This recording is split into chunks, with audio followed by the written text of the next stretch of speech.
Hello, everyone. Good evening, good afternoon, good morning, and welcome to this very special webinar. Thank you so much to everybody who has joined us this evening. I'd like to make some special welcomes before we get started. So a very warm welcome to friends and family who are joining us. Welcome to our lovely colleagues. A special welcome to the directors of the Holocaust centers here in South Africa.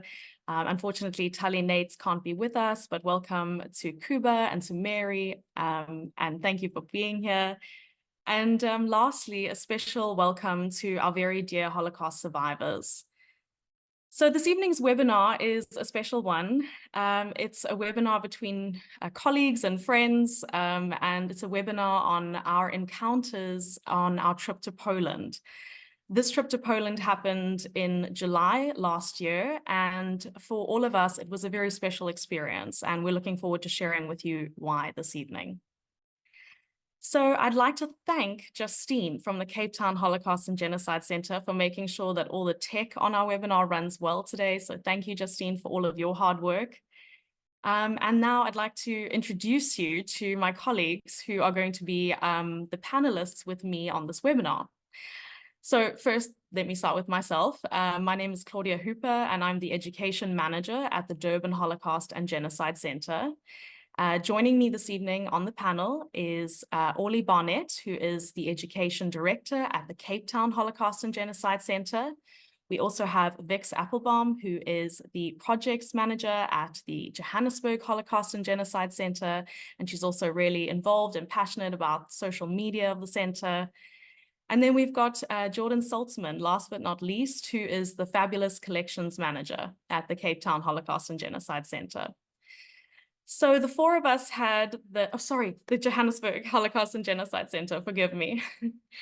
So when we came to looking at what this webinar was going to look like, we really felt that our personal reflections were what was going to be most important. We are all of us in a very unique position as people who work every day in these spaces, working for Holocaust and Genocide centers and being part of this history every day. And so our reflections are in many ways unique and insightful. So hopefully you will find them meaningful as well. So I'd like to share a little bit about what the trip looks like, what the trip looked like. We were privileged to go on the Austrian study tour. Now, this tour was belonging to the Austrian Services Abroad, which is an organization which helps connect young Austrians who are doing civil service with organizations all around the world who are doing work in Holocaust remembrance. And our centers have welcomed these volunteers for many years now. So it's a natural partnership. But the tour was also a partnership with the Holocaust Center of Los Angeles, and it was organized with also the South African Holocaust and Genocide Foundation, our organization. So it's a three-way partnership, and leading the tour was Tali Nates. Tali is the chairperson of the South African Holocaust and Genocide Foundation, and she is a fabulous academic in her own right, but she's also the child of a Holocaust survivor. And that brought with it two fabulous things. It brought with it amazing connections to the past through experts, through friends and colleagues that Tali has on the ground there, but it also brought a personal touch to the story that was being told. On the screen in front of you guys now is our itinerary for the tour. And I'm not going to have time to run through every item, but as we speak, we'll be talking about most of these places actually will be woven into the discussion this evening. So I'd also like to make special mention of a few other people. Tali was our leader on the tour, but also we had a wonderful tour guide on the ground, Aga, who is Polish, and she was able to give us some amazing Polish history, which was fabulous to have, and added another layer to our learning. And then lastly, just to thank those from the Austrian Service Abroad. We had Daniel with us, we had Marina, and we had Eduardo, and all of them were just adding those layers and adding from their own personal knowledge as we were moving around Poland. So what's most important, and I think Jordan is going to speak a little bit about this a bit later, but what is most important for me was having a wonderful group to do this experience with. And so it's worth making special mention of what our group looked like in Poland. We had a wonderful group of majority young people who were part of the Austrian Service Abroad program. And they were heading off to do their service abroad within the next few months or weeks of doing this tour to Poland. So they made up the majority of the group, which made us feel a little bit old, which doesn't really seem right, but it did. And we also were privileged to have some students with us from the Kaplan Centre. So we were quite a diverse group, a lot of Austrians, a lot of South Africans, even Americans mixed in together. And that added such a layer that was so important to us. And Jordan will speak about that a bit later on. So it's about now that we're going to get started on the discussion, and we are going to be happy to answer any of your questions as we go on through the webinar. So if you do have questions, please feel free to put them in the Q&A box. If there is a certain person that you would like to answer your question, or your question is directed at someone specifically, please make sure that you include their name in the question that you're asking. And just to make a final note that as I said, tonight is really about our reflections personally. And so we're not really going to focus too much on this as an academic study, but rather, although that's what it was for us, we're going to talk about what the trip meant to us, how it impacted us personally and professionally, and how it impacts our profession day to day. And so we're looking forward to sharing that with you all and looking forward to welcoming your questions. So I'd like to hand over to Vix, who's going to be our first speaker this evening. Thank you so much. Good evening. I'm Vix Athlon from the Johannesburg Centre.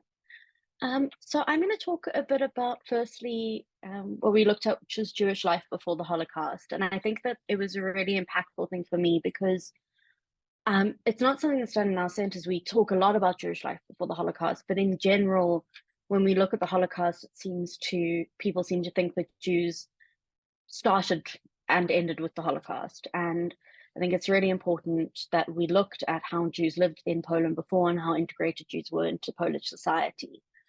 So we started our tour, one of the first places we went was the Poland Museum, which explores 1,000 years of Jewish life in Poland. And the photo on the left of the screen is actually a reconstruction of a 17th century synagogue that's in the Poland Museum. And the museum emphasized so clearly that despite anti-Semitism, Jews found a home for themselves in Poland. And the amount of Jews living in Poland before the Holocaust was incredibly striking to me. The fact that around 30% of Warsaw was Jewish, with a mix of secular and religious, was quite a huge number considering the size of the city. So when we were in Warsaw, we went to please excuse my Polish pronunciation, the Nozyk Synagogue, which is actually where two Cape Town survivors are honored, Cantor Jacob and Miriam Lichterman. And it's the only synagogue that survived the Holocaust in Warsaw, and it was used as a stable by the Nazis. And it was quite an unbelievable space to be in. We also, when we were in Krakow, we explored some synagogues, but also the old Jewish quarter, Kazimierz. And we found some little pieces of Jewish life. And one of my favorite things we saw was this doorway where you had the scar of an old mezuzah and then a new mezuzah. Next slide. So one of the places we went was the town of Tikocin and the synagogue there. Jews first settled in Tikocin in 1522, so it was quite a early population, and especially the 17th and 18th centuries was a very important Jewish center in Poland. And this synagogue that you're looking at on the far left was built in 1642. It also survived the Holocaust, by being used as a stable. And it was an absolutely beautiful space, as I'm sure you can see in the photographs. And it's a space that has been beautifully preserved and is now a museum where we got to see the remnants of Jewish life in Tikocin. One of the things that we really experienced there was being able to see remnants. So the synagogue isn't, you can see in some of the photographs, not all the scripture is completely there still. Some of it is not finished, but it's still there, and you have some whispers of it, of what may have happened in the space. But before World War II, around 44% of Ticocin's population was Jewish, so it was an incredibly large percentage of the population. But on the 24th of August 1941, Germans announced that all Jews should report to the town square the next day. And they did, and they were rounded up by German soldiers with help from Polish police, and they were told they were being sent to the Warsaw Ghetto. But they were actually being marched through the town to a nearby forest. And people who did not show up that day were rounded up the next day and taken to the forest. Next slide. So this forest is where was one of the most overwhelming parts of the trip for me, because these were mass graves. The people of Tikocin were brought to this forest and shot into pits. And the beauty of the place mixed with the horrors that happened there was incredibly striking to me, and quite difficult to deal with and grapple with. And it was something that actually was present throughout the trip. I think Jordan will speak about it a bit later too. And a later trip I took to Germany last year too. There's the fact that such beautiful places have such horrible things happening in them throughout the Holocaust and throughout the rest of any mass atrocity, but it's very striking in Poland. So this odd mixture of beauty and horror, really, it was the first place that it really presented itself to us, was in these mass graves near Tikocin. But what I also found really interesting and moving was, despite the horror of what had happened there, it was regrowing. Nature was growing back over the graves. There was grass and there were plants. And there was a very peaceful energy, which I wouldn't have expected, considering the fact that it is a site of mass graves. But for me, it felt calm and peaceful. And in terms of my professional life, it really impacted me, because one of the parts of the architecture of the Johannesburg Holocaust and Genocide Centre are trees that are planted around our courtyard. And something that I've often heard and said giving tours, which is that the trees represent the silent witnesses. The trees are silent witnesses to the horrors of the Holocaust and the 1994 genocide against the Tutsi in Rwanda. But I'd heard that, and I academically understood that. But standing in this forest, in the silence with the wind blowing, I understood it fully in a way that I don't think I could have without this trip. You stand there and you can see how, well, I did it, how trees are living beings, and they were there before, and then they witnessed these horrors, and then they witnessed the erection of memorials, and now they see groups visit and remember and mourn victims, and they continue to stand and grow. And there's some beauty in the fact that they will continue to stand as witnesses. And that, for me, really, really impacted me, both personally and professionally, but gives a meaning to something that I thought I understood, but didn't really. And part of it was also these memorials, some to big groups of people, some to individuals.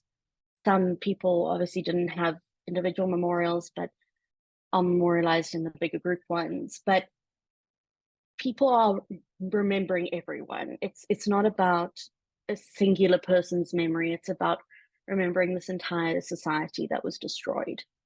Next slide. So I'm by no means a professional artist, but one way that I process emotion is painting. And I was very emotional when we left there. So on the way to Treblinka, which was about an hour's ride, I believe, on the bus, I decided to start painting. which had some technical challenges, as I'm sure you can guess. But I needed to get my emotions out. So the image on the left is what I painted on the bus. And not, well, firstly, both of these paintings are based on, there was one of the memorials had rocks on top of it, and you could see beyond the rocks were the trees. And this image had stuck with me. And not looking at the technique, I was on a bus, but looking at sort of the emotion in it, the first one has much darker colors and is a lot, it feels a lot darker to me, but it still has the light of the trees coming through. But the second one I painted in mid-August, so I'd had quite a lot of time to process. I'd been back at work for a few weeks. I was sort of getting through some of the emotion. I still think I'm still processing now, some of the emotion, but I feel in this one I focused a lot. There's the lightness, there's the trees, but the rocks became one of the most important things in the memorial. And I think that once I had processed, I realized that in a similar way to the trees being witnesses to the past and the present and the future, the rocks being such solid things that stand the test of time, feel like witnesses to the present and the future of mourning, and represent the fact that we are there to remember, and that people come there specifically to remember people who may have thought they would have been forgotten. And it was really important to me to get that emotion out, but also to then academically process why that had been so important to me. And finally, I think, I mean, we'll talk about this later, maybe you can ask some questions around it, but to be in spaces of beauty when horrible things have happened there is quite a difficult thing for our brains to understand, I think. At least that seemed to be the general feeling on the trip when we were doing, at the end of the trip, when we were talking about what had impacted us, a lot of us felt that it was the forest. And I think it was a sort of shock to the system. But I think it was also because we all expected Auschwitz and Treblinka to be very hard hitting, but the mass graves and the history around the Einsatzgruppen was really, really there and present in a way that often isn't focused on. Like, you don't often get questions from students about the Einsatzgruppen, you get questions about Auschwitz. So to get the real feeling of those spaces was very important and very difficult. Thank you so much. I'm going to pass over to Claudia now to talk about her experiences. Thank you, Vix, and thank you for sharing your artworks. I think they're amazing and so powerful. So thank you for sharing them. So before I get started a little bit on talking about my experiences in Poland, I just wanted to share with everyone that at the Durban Holocaust and Genocide Centre, we're in a very unique position, and a position that is something that I guess the rest of the world will face soon enough. I've worked at the center for 5 years, and in that time, a survivor of the Holocaust has not come through the front door. And I have had the privilege of meeting some survivors in Johannesburg, but this trip was the first opportunity for me to actually spend some real time with a survivor of the Holocaust. And so that brings me to Wanda Albinska, who is this gorgeous lady in pink in the middle of the photograph on the right-hand side. This wonderful woman in all the colors. This is Aga. She is our fabulous guide in Poland. And there's also myself. So I'm going to be sharing a little bit about our tour of the Warsaw Ghetto and our trip to Treblinka. And I want to also share Wanda's story with you while I do that. So I met Wanda in a Starbucks in Warsaw. And for me, this was a really surreal experience. We had been dropped off to quickly find lunch as fast as possible in a shopping mall. And all of a sudden, Wanda arrived at Starbucks. She met us there and then continued with us for the rest of the day. And I remember standing there with this Frappuccino, which I had never had before, and thinking, what am I doing? How is this possible? I'm standing in an American chain in Warsaw, meeting a survivor of the Holocaust. These two things are just such opposites, you know, the fact that Wanda is a survivor and had her life touched by these events, and yet she's standing in a Starbucks with me. It was just surreal. So we met Wanda there, and then we proceeded on for the rest of the day with her.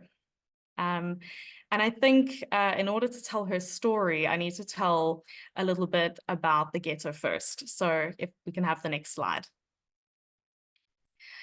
So we did a walking tour of Warsaw Ghetto, and it was really incredible just to be on the ground, just to see the space in real life. On the right-hand side of the slide, you can see sort of like an impression in the pavement, which marks the walls of the ghetto. This is throughout the city of Warsaw, marking where the ghetto stood. And it's a really visible and tangible reminder of the ghetto that constantly cars are driving over, people are walking over, bicycles are going over, they're moving in and out of the ghetto all day. And it's a tangible reminder of the city's past. We also got to see parts of the wall of the ghetto that remained, and you can see that on the left-hand side of the screen. Myself and Jordan are standing in this photograph, and for us, it was just something to see the size of those walls. I think I wasn't expecting it, and I was quite overwhelmed by the sheer scale that it was. And I think what made this part so powerful for me was the opportunity to hear testimonies. So throughout the tour, Tali constantly had amazing testimonies for us to engage with. She would call on us in the group to share the testimonies out loud, and it was really moving experience to hear the words of those who had survived or those who had not, and hear them in the places where it happened was extremely special. And for me, that's what I remember most about the tour of this of the ghetto. Can we have the next slide? So getting back to Wanda. Wanda's family found themselves in the Warsaw Ghetto. This is a beautiful picture of her mother with her 4 siblings, and Wanda is this little baby in the middle of the picture. Sorry, she has 3 siblings. She's one of 4. And Wanda's mother was really an extraordinary woman. Her name was Helena, and she worked in a hospital in the Warsaw Ghetto. And of course, doing amazing and impossible work. Wanda's mother, Helena, was able to smuggle her children out of the ghetto successfully. And she herself did not leave. She was given the opportunity to leave, but she chose to stay with her patients. And Wanda's mother was deported to Treblinka from Warsaw. The place where she was deported from was an infamous place called the Umschlagplatz, a place where the trains came and people got on the trains and they never returned. We visited the Umschlagplatz with someone who was an expert in this history of the ghetto, Maria Cecilka. And we arrived at the place where the memorial was. And to be honest, I wasn't really taken with the memorial. I found it wasn't really moving. There was nothing really to see. And then Maria said, come follow me around the corner. We just, you know, Warsaw was bombarded so heavily that actually this isn't really where the Umschlagplatz was. So please come around the corner and we'll walk to where the trains actually came. So we walk around and there's an apartment block there and many apartment blocks, and there's a parking area for those apartments. And Maria says, oh, the gate's open, let's go in. And we go in and she doesn't look too comfortable, and we realize that we are trespassing. And she gathers us all around this manhole that you see on the right-hand side of the screen. And she says, this is it. This is the last piece of the Warsaw Ghetto. Oh, sorry, this is the last piece of the Umschlagplatz. And it was so strange. We were standing in the parking lot of an apartment building, technically trespassing, looking at this little piece that remained of such a deep history. And we got to hear amazing stories of people who survived by hiding in this manhole during the deportations.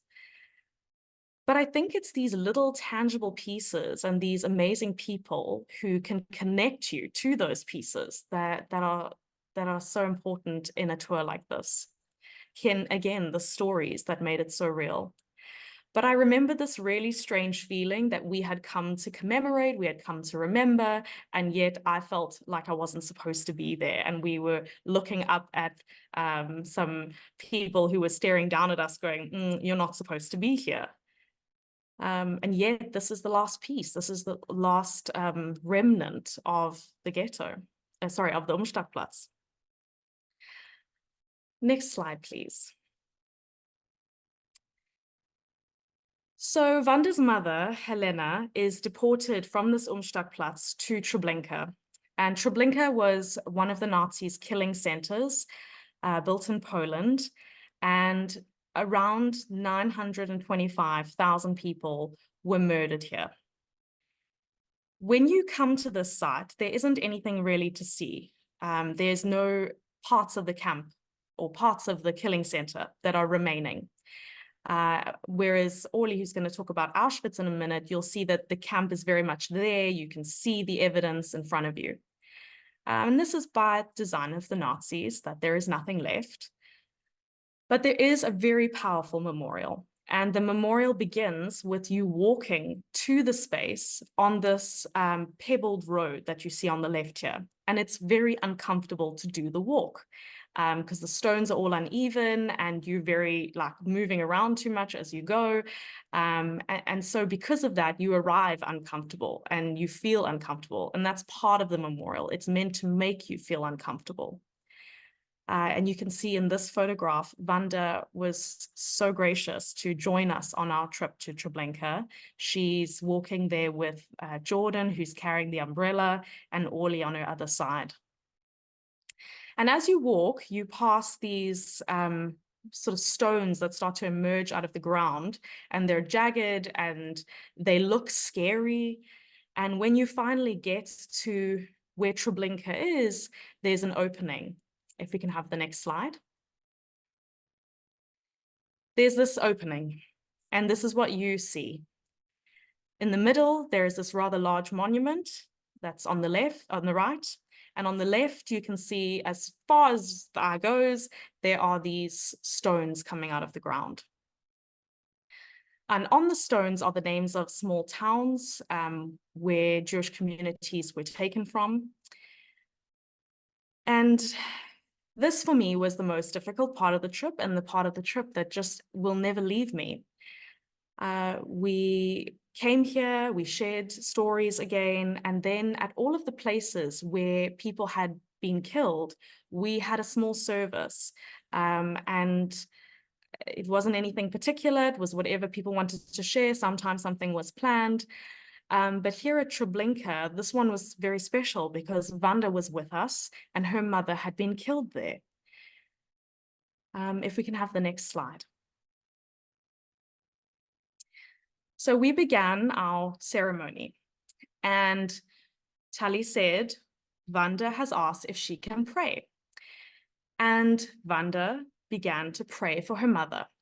And my expectation was that a Holocaust survivor was going to start to say Kaddish. But actually, as I listened, and even though it wasn't in English, it was in Polish, Wanda was saying the Our Father. And for me, as a Catholic, that was just like a brick hit me in the chest.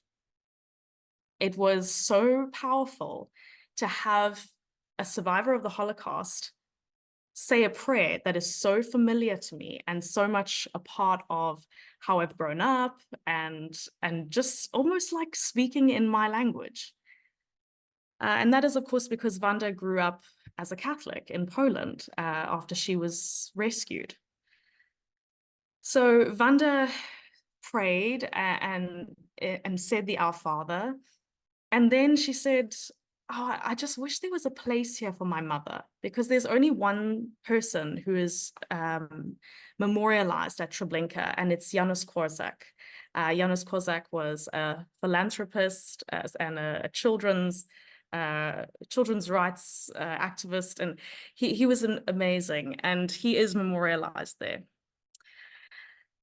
But there's no one else who's mentioned by name. And so, one moment, everyone. This is the perks of doing things at home, is that your cats can get a little bit restless. Sorry. So just getting back to it. Wanda said, I just wish I had a stone for my mother. I'd really like to have a place for my mother. And Tali said, well, let's choose a stone. There are so many stones here. Choose one and we'll make it the stone for your mother. And so we chose the stone that is on the left here, and we continued to have our service around this stone. And as we were leaving, I just heard Wanda continuously saying, oh, maybe I can come and put my mother's name on the stone. Maybe I can do that. And it was almost she was so grateful to have this stone that was for her mother. And for me, it was just so painful that she was so desperate to have a place where her mother was going to be remembered, and a place where she could come to see her mother. And she didn't have that place. And actually, I mean, it was just this emptiness that can never be filled. And there can be no reconciliation for that, and there can be no place, and there can be no peace for this. And that realization and feeling that her pain in that moment was really powerful, and it will never leave me. And I feel so privileged to have spent some time with Wanda last year, and I'm so grateful to have had the opportunity to have gone on this tour and had this experience. So I'll leave it there. I'm going to hand over now to Orly, and Orly is going to chat to us about Auschwitz. Thank you.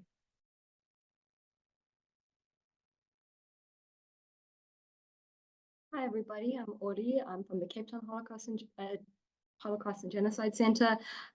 Vix and Claudia, thank you so much for your presentation so far. I'm already a complete wreck before I've even started. So I have the opportunity to share with you about our very, very full day visiting Auschwitz I, Auschwitz II-Birkenau, and the Auschwitz Jewish Community Center. We had the very, very deep privilege of being guided in Auschwitz by the Auschwitz-Birkenau State Museum press officer, Pavel Savitsky, who some of you may know. He has spent time in South Africa as well. And Pavel took us on the extended study tour around Auschwitz, which took about 6 hours. And so I am trying to condense this all into the space of about 10 minutes. I'll do my very best. So when we start talking about Auschwitz, we usually start with a very iconic gate in Auschwitz I saying Arbeit macht frei, but I need to start before that. When we arrived at the camp, after going through security and receiving our audio guides, Pavel took us through a newly built visitor's entrance at Auschwitz I. Auschwitz I and II are the main camps in the complex, also joined by Auschwitz III Monowitz. There are also 42 sub-camps in the area, so this is an absolutely massive complex.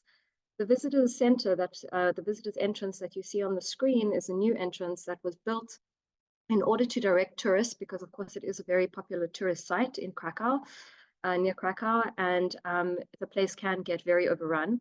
And so we were directed into this tunnel made of concrete, which was an incredibly sobering experience for me. I felt quite distressed, actually, because we were only allowed to walk forward and not back. And it felt like it really set the scene for coming into the camp in a very quiet way, away from all the tourists. But of course, we very shortly arrived at the entrance that everyone is waiting for to see, the Arbeit macht frei historical gate, the entrance into the Auschwitz I camp.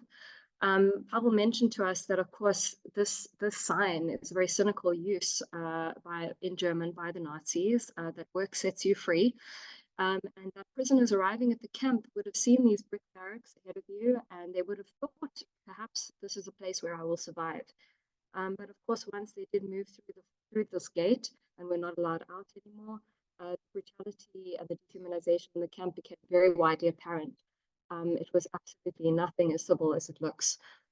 So the pictures on the right are just two stops in Auschwitz I that we passed. The one on the top right of the screen is a photograph of a building that is standing right behind it, because all throughout the Auschwitz complex are historical photographs showing the visitor where they're standing historically, and it really put us into the shoes of the people who once stood there, even though of course it's now a tourist destination, and one could argue a dark tourist destination.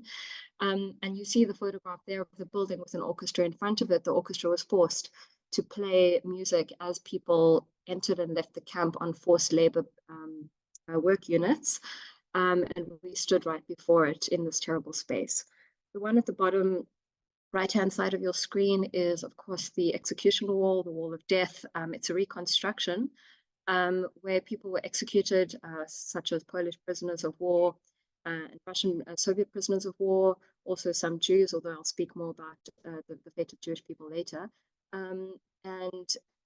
These are sites where people stood and people died. And so it was incredibly sobering, even though there were so many tourists around us, all with audio guides.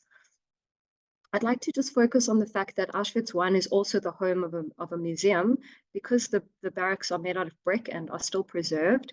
And I'd just like to also say that the Johannesburg Holocaust and Genocide Centre, as Vix mentioned, is surrounded by symbolic trees. It's also built in the exact brick formation of the bricks you see here in these barracks, which is a very specific style.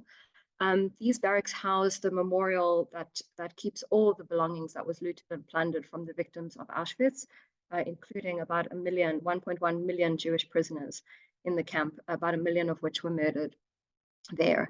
The picture on the left of the spectacles, of the glasses, is one that will haunt me, and we have this in our own museum as well, the photograph, but seeing it in person and knowing that each of these tangled pieces of wire once belonged on someone's face was really, really sobering. And on the right, of course, you can see prosthetics that belonged to victims who arrived at the camp and were obviously not fit to be part of the Nazis' idea of forced slave labor or extermination via forced labor, and so they were murdered on arrival. There are many rooms in the barracks that house huge amounts of possessions looted from the victims, including rows and rows of shoes. Shoes, of course, have become a symbol of the Holocaust and those who were murdered. And they were, of course, a tangled mess of decaying leather. They are behind glass in an effort to preserve them, of course. And you'll see at the bottom right-hand side of the screen a few pairs that the curators of the exhibition have managed to find and place together, reminding us that, of course, these belong to human beings who arrived at the camp at all different stages of the year, in different weather, in different states of health and sickness from the ghettos, at different ages, and some of them were murdered on arrival, some went on to become forced laborers. And I particularly remembered that one of the survivors that lives in Cape Town, that made her life in Cape Town later after the war, is Henya Breyer. And this amount of shoes really reminded me of her story, because one of the forced labor details that she was put on was to sort through shoes, which she speaks about being a most impossible and gruesome task. And she wasn't able to find any pairs, and I kind of wanted to show her that there were some eventually found by the curators of the memorial. More collections of belongings. On the left-hand side is a pit containing enamelware. These, of course, are evidence of people who came to the camp thinking and being lied to and being deceived that they would go on to survive in the camp given shelter and food. And so these are what they brought along with them, thinking that that is what they would need. And they brought these things in suitcases. This is but a fraction of the amount of suitcases that are left in the camp behind glass. And the one that I took a photograph of is a girl whose name is Hannah.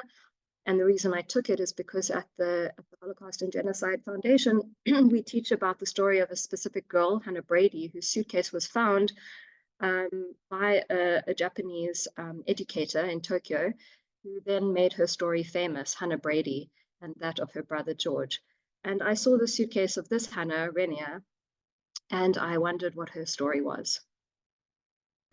As we walked through the camp, we went to other buildings. Pavel showed us different barracks. Some belonged to terrible, terrible histories of medical experimentation, of torture, of captivity.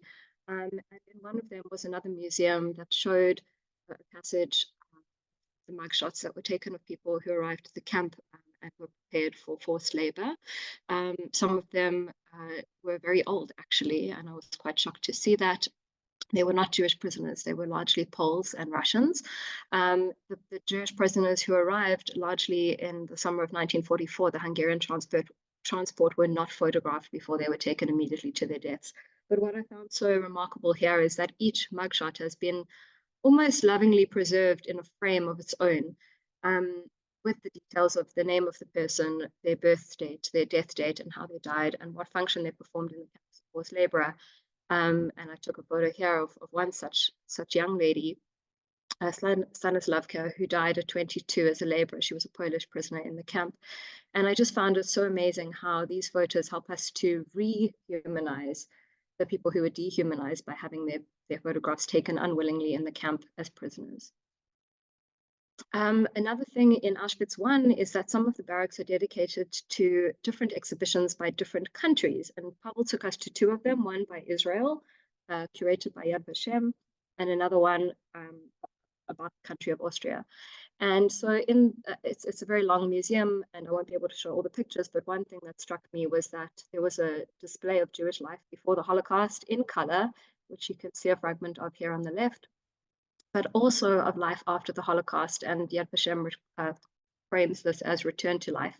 And what I found so beautiful is that these are photographs of survivors with their descendants, which I think is such a special addition to the fact that victims had a life before the Holocaust, and they also very much had a life after the Holocaust.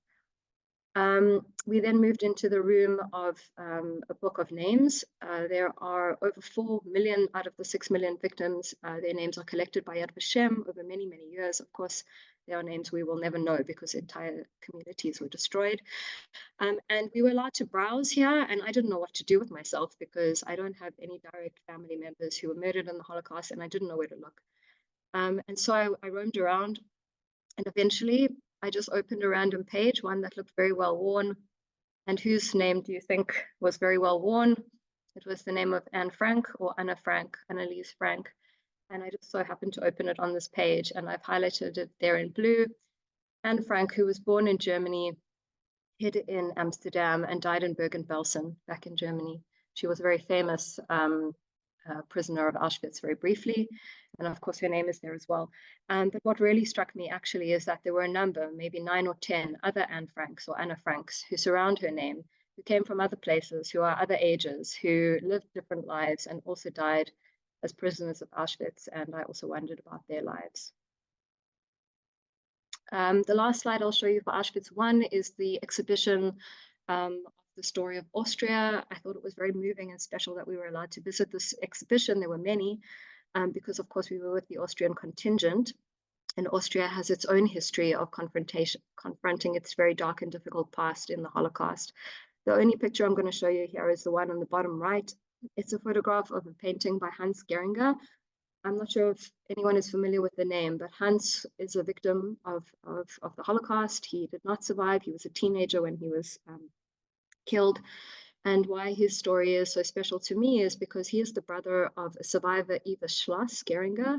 And Eva Schloss and Hans's mom, Fritzi, is the lady who married Otto Frank, Anne Frank's dad, after the war, post-war, and was very instrumental in having Anne Frank's diary published. And Eva Schloss, who is still alive and with us and tells the story of her life and that of Anne as well, is so gratified to be honored in the sense that her brother's art survived the Holocaust and has a profile in the same way that Anne's writing survived. After many hours in Auschwitz I, we were allowed to have a short break. And then we moved on to Auschwitz-Birkenau, where we were also very privileged to have Pavel take us almost on a behind-the-scenes tour where many tourists are not allowed to go in the camp. So here we have the very infamous guard tower built at the entrance of Auschwitz II. We walked along the train track, which of course is the path that all the prisoners would have been taken in the castle wagons into the camp. This ramp that we walked into in the camp was built specifically for the transport of Hungarian Jews, 444,000 of them that were deported to Auschwitz and largely murdered there in the summer of 1944. before that, prisoners would have been offloaded outside the camp and then have had to walk a number of kilometers into the camp. And people have made their own memorials along the train tracks, as you can see. The site of the camp is absolutely massive. It is much bigger than Auschwitz I and contains wooden barracks that were originally designed to house horses, and later on, of course, humans were forced to live in these horrific conditions. And you can see some of the iconic barbed wire and electrified fencing there. We were able to look into some of the preserved barracks, which have latrines, which have reconstructed bunk beds, and we heard the stories of the people who had to live in these abhorrent conditions. Most of the barracks, unfortunately, have not been preserved due to time and weather, and so you see the foundations here. But what really shocked me and surprised me is the picture on the right-hand side, which is a tree, a lone tree, which survived and still lives in the camp, totally alone. And Pavel informed us that this is an apple tree that survived from farmlands that existed around the camp of Auschwitz that was then appropriated for Birkenau, for the extermination center of the Nazis, that has now become such a symbolism of death and of the Holocaust itself. And now there stands an apple tree that weathers all storms and stands throughout the snow and the summer of Birkenau next to one of the barracks. We also went to the platform where people were offloaded off the castle wagons, the castle trucks, and you see the historical picture on the right. This comes from the very, very famous Auschwitz album, which, if you are not aware of the story, please do Google the Auschwitz album. It is completely digitized in its full form on the Yad Vashem website. And it really felt, standing on this platform, that we had stepped back in time, that we were standing in the space where so many people had only spent but hours in the camp before the end of their life, and here we spent more time in the camp than most people were allowed to live. We were then taken to the far corner of the camp, the Grove, and for those of you who are familiar with the layout of Auschwitz-Birkenau, Auschwitz II, there are 4 crematoria and gas chambers built in a sort of a row towards the back of the campsite, and the site of the camp, and we were taken here to gas chamber and crematoria site 4 and 5. And again, the historical pictures are evident in the site where they happened. And so this birchwood grove, birch trees are actually how the name Birkenau came to be. Birkenau means birch. And of course, these trees also have stood witness to massive atrocities that happened. They were planted, some of them to conceal the fact that right behind the trees stood the crematoria and gas chamber complex. And the picture that you see here has a history in the sense that we are now able to identify the people who stand in that picture. On the right-hand side of the picture are 2 boys, Gershon and Reuven, Weiss, and their mother Lena is behind them.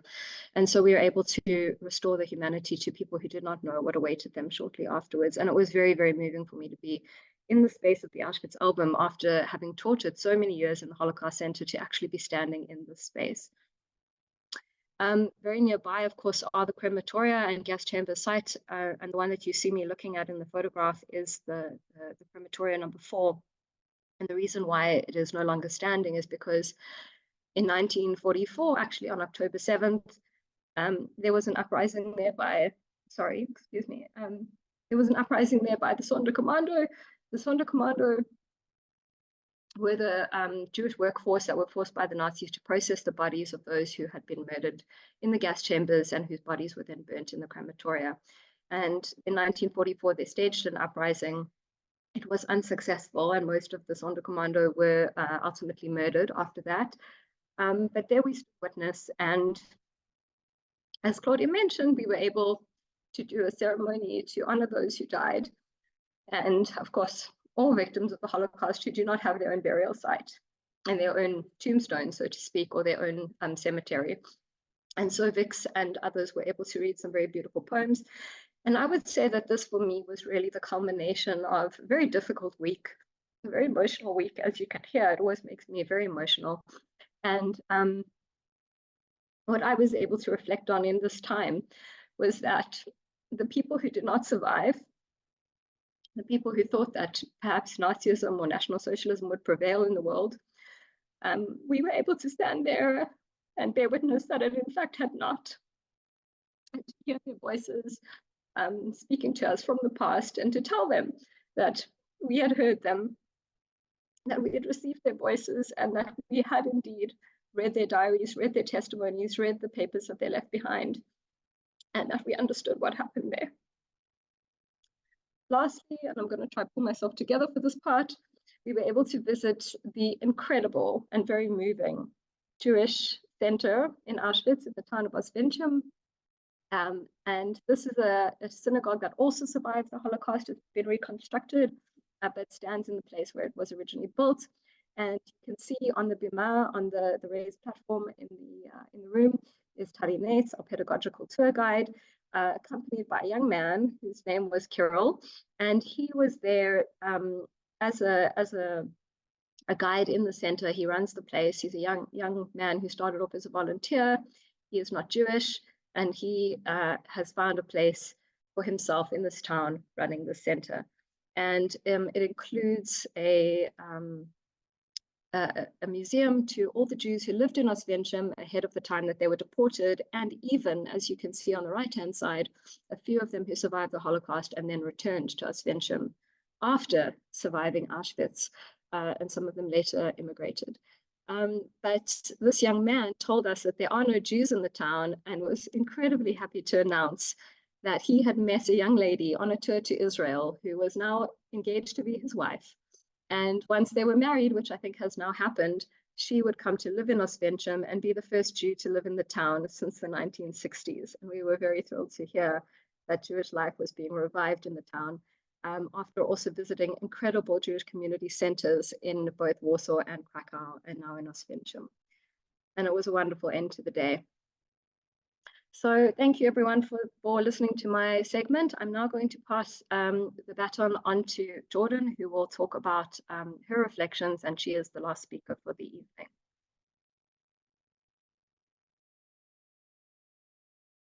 Thanks, Orly. So we can move on to the next slide. And hopefully will not be too much longer. Thank you everyone for your attention. So yeah, I'm hopefully going to speak about some of the thoughts and maybe sum up a few of the things we've spoken about already. But yeah, how does this impact our work? How does it impact us? You know, why did we go on this tour? Why should you go on this tour? So I'm starting off with this background as well. So the background to the slide is it's actually from Auschwitz, and it's just the ground. But I had this moment where I was staring at this and suddenly thought this was the view of a prisoner. You know, this was possibly someone who was looking at this decades ago, and how were they feeling? What were they thinking? And that is really what this tour was about, and really what doing a tour like this is about. So we can move on to the next slide. So we speak about Holocaust every day, we work in this space, but going to these places, we are fully immersed in it, and it's a real sort of experience to be there and to get perspective of the landscape. So I've added a few examples here of various places where we went to. Orly spoke quite extensively about Auschwitz, and had some amazing images as well.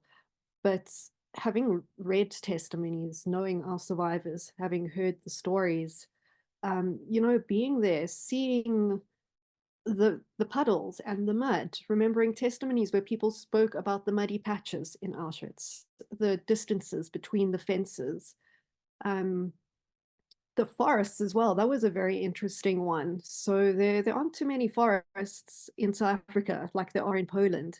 And we hear so many stories about people who were hiding in the forest, or, you know, things that happened in the forest. And this idea of, you know, how could people hide in the forest and not be found? And you can see the image on the bottom left, how there's this real curtain of the trees, and the previous slide as well, how tall they are. And it's sort of, things start really fitting into place, and it just gives an extra dimension to it. I went a little bit earlier before the tour started with some of the staff from Auslandienst. And we went to Łódź and we went to Chemno. And the picture of Chemno, which is the top left, is a church which is still used. And we went on a Sunday and there were people in the church. But the photo is taken from the site, which is really where the first killings with the gas were taken place. And that's really the distance between it. And it's very fascinating to see things in the actual landscape. And as Vix mentioned earlier, how beautiful it is there. And we went in July, it was summer, there were wildflowers everywhere. So it was this very strange dynamic as they spoke about walking around and seeing this beauty. And then I don't know if you can see the bottom right photo, there's a strange little mound sort of on the right side between the trees and the flowers. And that's it's actually a hiding place for the Nazis. So we're fully immersed in this space. And as much as we get a perspective into the past, and you can move on to the next slide now as well, you get quite a perspective on the present as well. So we speak about the past, but of course, much has happened in Poland. It's, you know, we went to modern cities, there are people living their lives, there are many things happening there. So firstly, being there, you see these kinds of things which you wouldn't necessarily see or find out about. So bottom right is the other side of Auschwitz, where this is the exit from the camp into the bookshop, you know, where there are queues of hundreds of people. And how it's become a tourist site now, and how do you deal with that? We went to Plaszow, which is now a park. So they have the sign at the entrance, but, you know, kind of strange that people are just walking their dogs there, and what are they thinking, and how is this part of their life now? And then the photo on the left is of Łódź, of what was the ghetto, and you can see a beautiful graffiti image on the window there. So how these memorials are done as well. So that is an image of a child who lived in that building who was killed in the Holocaust. So it's a really interesting memorial, but, you know, at the same time, there are people living in these spaces. And Łódź itself was a very interesting city. You can see how dilapidated the building looks, and it almost looks like it's been in a war and nothing's really changed in decades. We can move on to the next slide. So we obviously come from a bit of a different space as well, because we are Holocaust educators. So part of it as well is to consider these spaces, to consider how they are done. And it was very interesting for us to go with this group, and especially to go with a group of young people, to see how they responded to the space. Or what were they interested in? What did they ask about? You know, what were their questions and interests? And it really was a very phenomenal group. And you could see as the days went on, how everyone kind of became more reflective, and the group started bonding. And that really added to the depth of our space. Can move to the next slide. So I work in the archive at the Johannesburg Holocaust and Genocide Centre. So for me as well, it was an amazing experience just to see how things are taken care of. And it is extremely, extremely complex to take care of tangible and intangible items. But, you know, why do we do it? And it's because there are such stories behind all of these very simple objects. So I use the example of the belt, which, you know, it's just a belt. And Wally spoke about that as well, you know, with the shoes. They're all different kinds of shoes from, you know, the different seasons, because that's people were coming in different seasons. With the belt as well, you know, they speak about how extra holes were added, and you could see how much weight this man lost. I was really kind of intrigued by this dress in the top left as well. And, you know, you can see how the patches were done with material which doesn't match the existing material. And, you know, it's got the number on as well, and the kinds of stories that these objects tell. The image on the right, these are all tombstones from Jewish cemeteries, which were just scattered around. So they were used to pave roads, or, you know, wherever they needed stones. And someone has now taken the time to piece all these fragments together, and they're now in a Jewish cemetery. And, the sort of the care and the thought that goes behind that. And then, of course, a really amazing day for me was when we went to the Oneg Shabbat archives. And this was a collection of items which were collected during the Holocaust by people who had the foresight to think that people might be interested in these stories. And they were hidden and they've been recovered. And we now get to look at them and learn about these stories. And for me, from a professional point of view, that was really incredible. But, obviously from a personal point of view, it's so touching to look at these things and be able to respond to them. Next slide. So as I mentioned, we had a really amazing group, and that was a really great part of this as well, was that we had a space to reflect. We had experts with us. But it's not an easy thing to do, this tour. And I know someone has sort of mentioned in the questions about, how do you prepare yourself spiritually and mentally? And it is quite intense. And we were fortunate to have reflection space, and it was very interesting to hear people's thoughts, not only about the stories and what they were learning, but, personally, what they were feeling, what was kind of touching them, or what they were dealing with. And again, a big part of the work that we do is to kind of humanize history, and to get people to empathize. And we certainly had an opportunity to do that.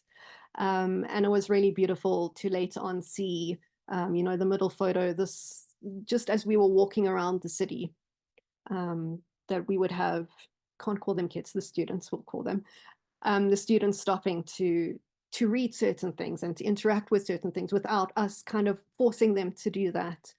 A really beautiful moment, top right, is when we were in Plaszow, and we had a bit of a memorial for Tali's family, and we lit a candle, and it was quite windy and the candle kept blowing out.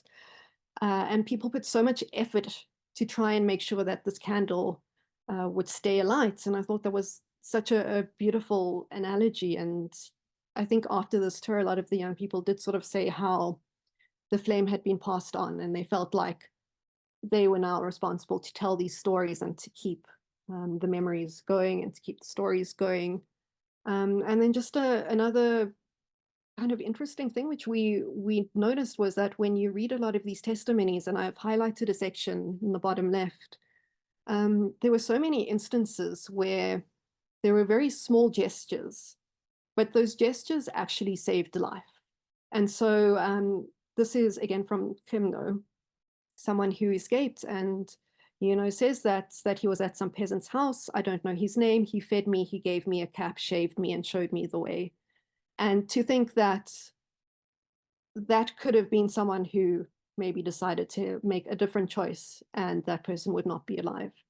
So it does become very reflective. As much as we were learning about the history and about the sites we were at, we were learning a lot about each other. We're from different countries, we're different ages, we have different experiences, but we're also learning a lot about ourselves. So next slide, and I think that's my last one. Yeah, so I think it was Orly who mentioned that, everyone who was killed in Auschwitz does not have a tombstone, an individual tombstone. So how do we remember these spaces? And I think this was probably where we all broke down after a very long day and trying to hold it together. So the bottom is the inscription on the tombstone, which says, "To the memory of the men, women, and children who fell victim to the Nazi genocide, here lie their ashes, may their souls rest in peace." And essentially this field is, these are the graves, and there's almost nothing there. And it's a very strange kind of feeling. And when you do a tour like this, and I think just thinking about the Holocaust or thinking about genocide, but you're so confronted with all these things when you're at the physical spaces, it really makes about what is important. and there's so many themes and so many things we can talk about, but when you are sort of thinking so much about mortality and about life and death, it really gets you thinking about your own life and your own death and all these kind of really, really deep things. And I think that was, for me, I knew it would be rough, but it was quite unexpected how sort of thought-provoking it was at a very, very deep level. So I'm going to leave it at that. And I think we can move on to any questions if there are.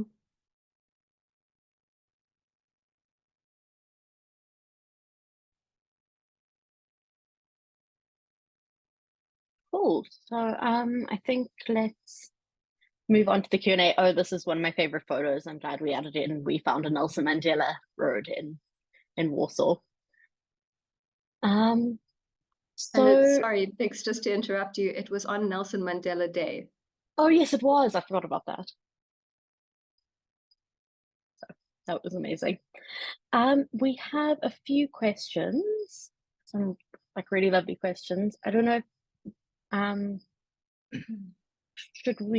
would you each like to answer one? Just read it out and you can choose. I can answer one. So an anonymous person has asked, how are we incorporating these experiences into our roles at the Holocaust and Genocide centers? So for me personally, I think I'm mostly a teacher, and for me, the way that I teach the Holocaust can never be the same again. And for me, it's about making sure that learners and adults understand the complexity of the history. And I think in making sure that people understand how complicated the history is, and for us to have the privilege of knowing so much now and being able to share those very intimate details, we're able to give a layer of authenticity to the story that I don't think was there before for me. And also, I think, although it's something that has always been emphasized, telling personal stories and helping people to understand the personal stories and the testimonies has become so much more important. I don't know if anyone else wants to share something that came up for them, or if we should go on.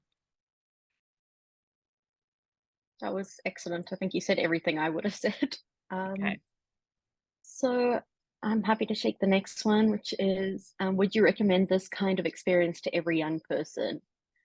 I would, but I would with a caveat. I think that it's important that this is done in a way that you are prepared. One of the next questions about preparation, but in a way that you understand what you're getting into. It's not a tourist trip. Yes, there are moments of fun, but it is a trip in which you are going to experience a lot of emotions, and you're going to experience a lot of feelings that you didn't expect to feel. There were a lot of moments that I was like, oh, I didn't expect that, or emotions that were not what were expected at the time, but kind of made sense in reflection. And then I also think it's just about knowing yourself well enough to know the age that you're ready to go at, because you don't have to do it at 18. I think I'm 28 and I think it was a good age to go at, because I work in this and I felt mentally and physically and emotionally prepared for it. But you could see the Auslanddienst, the candidates, a lot of them were also prepared for it. And I think it just really depends on you and knowing yourself well enough to know if you are prepared. But I would recommend it. I would actually recommend it for everyone if it were possible, that everyone had the opportunity. Unfortunately, that isn't a reality of this world, but that is why we have Holocaust and Genocide centers where we tell these stories, to make this accessible, because you can't, not everyone can get to Poland, but if you can, I would recommend it. Also recommend making sure it's sort of in a like on a study tour and not in a very touristy way, because I think you don't get a very accurate feeling in those touristy ways. I would add, can I yeah. add to that? So I was given the opportunity to go on a Poland tour when I was in high school, exactly 20 years to the month before I went on this trip. And that trip that I went on, although it was a study trip for high school learners, it unfortunately used a lot of the pedagogy of the sort of early 80s and 90s, which was to make the history very visceral and very sensationalist and quite gruesome, in order and show a lot of film footage that was quite disturbing, in order to I think to get a reaction out of us youngsters who at the time were in grade 11. And I found that the trip that I went on in that year impacted me quite negatively, in quite a traumatic way. And so, but other places, like for example, when I had visited Auschwitz on that trip, I felt nothing.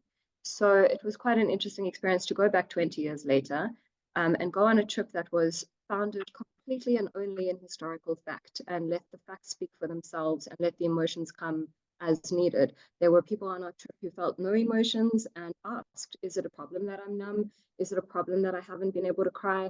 And we were able in our debrief to discuss that and say that everyone is processing how they need to in their own time. But I will end by saying that after the first trip I went on 20 years ago, I met with one of our very beloved survivors, Pinchas Gutter, who I think might have joined this call tonight. And I asked him, I said, do you think that this trip is recommended for all ages? And I was thinking he would say, perhaps wait till you're older. And Pinchas's answer was absolutely, it should be for all ages, as young as possible. And it's given me a lot to think about, because I think it also depends how the trip is run, what the type of pedagogy is that's used, and if it's done in a responsible way, where people are allowed to prepare for the trip as well as to, very importantly, debrief when they get back. Perfect. Yeah, I think we've also answered, there was another question, which is what kind of spiritual, mental preparation would you advise before the trip? I think we've answered that. I mean, to add on physically, it is, as we've said, it's a lot of distance. So I would say physically, just try be a bit fit, and yeah, just be prepared for a lot of walking, especially at Auschwitz. It was one of the most exhausting days, I think, of our lives. I'm going to hand the last question over to Jordan. Thanks, Vix. So yeah, I think just to expand on that, our Auschwitz day was probably 6 hours. So it was a lot of walking, and we got on a bus to go to Auschwitz too, and was a lot more walking. And it's, yes, so there is quite a bit of preparation, but nothing can really prepare you. So I'm going to speak to the question about engaging with the locals. And yes, we did when we could in certain places. And, you know, often Auschwitz, it's a bit difficult because there's so many people, so you kind of stay in your group. But in the other spaces, it was very interesting to get an idea of how the locals did feel about these sites. And it was a real mix. And we actually, two of us purposely went around asking people. And the sort of more positive part about it maybe was that there were a lot of locals who were attending these sites, and especially the young locals. And, you know, they had heard stories from their parents or their grandparents, and they felt like they wanted to come and learn more. And that was really interesting. And even with the tour guides as well, I know when we were at Kimno, the guide he was fairly new there, but you know, he sort of how his perspective had changed working there as well. And he also wanted to contribute something and to the history of the space, and it really changed his perspective and his thoughts on history. And he was now quite a buff on it, and really into sharing the stories about it. The other side was a lot of people who really didn't want to speak about it at all, and kind of wanted to ignore it almost. And again, it's very interesting because a lot of these spaces they functional cities. You know, Auschwitz, as much as there's the memorial site, there's an entire town built around it, and people get on with their lives. And it's a very interesting and a very strange dynamic. But like with everything in life, I suppose people have different perspectives, and it's very interesting to see what they are. So with that, I think there are no further questions. If you do have further questions that you have not had a chance to add to the Q&A, please feel free to contact us. You can email us at admin@holocaust.org.za, and we would love to engage anyone further who has more questions and does want to ask questions about perhaps going on a trip to Poland in the future, or speaking to any of the participants, including our service abroad candidates who are now working at our museums today. With that, I'd like to thank all the attendees who came to join us tonight on quite an emotional ride. I think it was a bit unexpected in that way, since the trip was many months ago, but I think it is clear that for all of us, it's something that has had a huge impact even today and in all the work that we do in our respective centres. I'd like to particularly thank the directors of all three of our centres, our chairmen, our board of trustees, and all of our supporters of the centre who make the work that we do possible and believe in the work that we do. So I wish you all a good night, and thank you to my fellow participants, Vix, Claudia, Jordan, Justine, and thank you for everyone, to everyone who came tonight. It was an honor to be able to share this experience with you. Thank you. Good night, everyone.